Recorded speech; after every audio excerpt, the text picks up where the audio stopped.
వీళ్ళకు ఎన్నిసార్లు చెప్పినా ఎన్ని మలకలు చెప్పినా వయసుతోటి సంబంధం లేకుండా ముసలోళ్ళని చూస్తలేరు, పసిపిల్లలను చూస్తలేరు, మైనర్ బాలికలను కూడా చూస్తలేరు.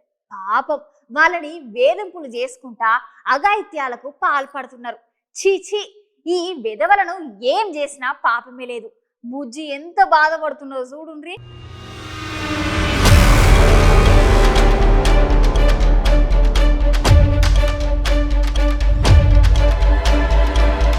చేసి ఈ విధవగాళ్ళకు ఎన్ని చెప్పినా ఎన్నన్నా ఎన్ని తిట్టినా ఎన్ని శిక్షలు వేసినా కూడా వీళ్ళ బుద్ధి అయితే మారదుల్లా. ఇగో కుక్కతోకకు గుండు కడితే చక్కగా వస్తుందా, వీళ్ళ బుద్ధి కూడా అంతే ఉంటుంది. ఈయనేందుకు ఇట్లా మాట్లాడుతున్నాడు అని అనుకుంటున్నారు కదా. అవునుల్లా, నేను మాట్లాడే ముచ్చట నిజమే. ఎందుకంటే రోజు రోజుకు బాలికల మీద గట్లనే మహిళల మీద చిన్నపిల్లల మీద వేధింపులు, లైంగిక దాడులు గిట్లా చెప్పుకుంటూ పోతే మస్తు గణం చేస్తున్నారు కొంతమంది బద్మాషిగాళ్ళు. అయితే నేను చెప్పబోయే ముచ్చట ఎక్కడ జరిగిందంటే కృష్ణా జిల్లా ఉన్నది కదా, గా కృష్ణా జిల్లాల మచిలీపట్నంలో ఈ ముచ్చట జరిగింది. ఈ కామాంధునికి మైనర్ బాలికలే టార్గెట్ చేసుకొని మరి వాళ్ళను వేధింపులకు అయితే గురి చేస్తున్నాడట. వీడు 10వ తరగతి ఫెయిల్ అయ్యి ఇంట్లోనే ఉంటున్న ఒక బాలిక దగ్గరికి ప్రతిరోజు వేధింపులకు గురి చేసుకుంటా ఒకడైతే వస్తున్నాడట. మన పేరేందంటే సూర్యదేవర కన్నా జాస్వా.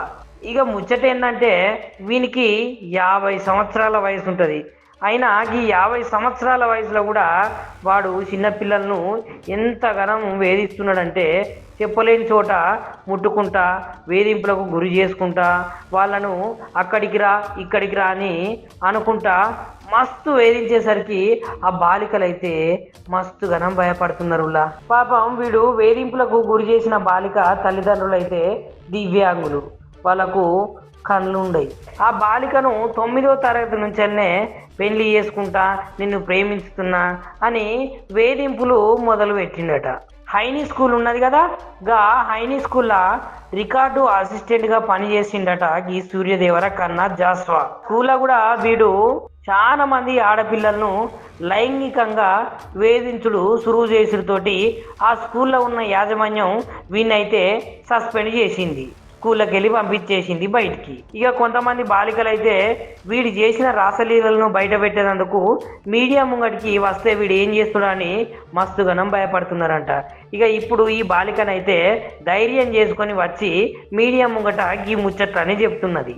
గతంలో గుడివాడకు చెందిన బాలిక వీని మీద వేధింపులు తట్టుకోలేక మచిలీపట్నం హాస్టల్లోనే ఆత్మహత్యకు కూడా పాల్పడ్డదట. చూసిర్రా వీడు ఎంత దుర్మార్గమైన పని చేస్తున్నాడో. ఇక గిట్లయితే మంచిగుండదని ఈ కామాంధుడితోటి నాకు ఎట్లనైనా విముక్తి కలగాలని పాపం మైనర్ బాలిక కామాంధుడి మీద మచిలీపట్నం పోలీసులకు ఫిర్యాదులు అయితే చేసిందుల్లా.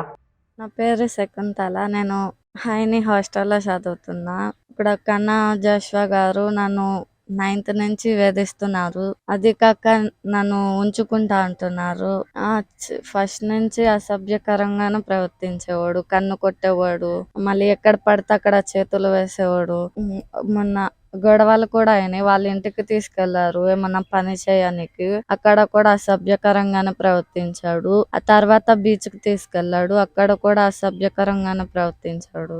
అది కాక మా ఇంటికి వచ్చి నన్ను రా అది ఇది అంటున్నాడు. మా అమ్మ వికలాంగులు కాబట్టి మా అమ్మకి ఏం తెలియదు కాబట్టి అట్లా అంటున్నాడు. మళ్ళీ మా అమ్మకి మా బాబాయికి అందరినీ తిడుతున్నాడు. నేను ఎక్కడ పని చేసినా వచ్చి అక్కడికి ఏదో ఒకటి అని చెప్పి వేధిస్తున్నాడు. అది కాక నన్నే కాదు ఇంకా చాలా మంది అమ్మాయిలను కూడా ఇట్లానే చేశాడంట.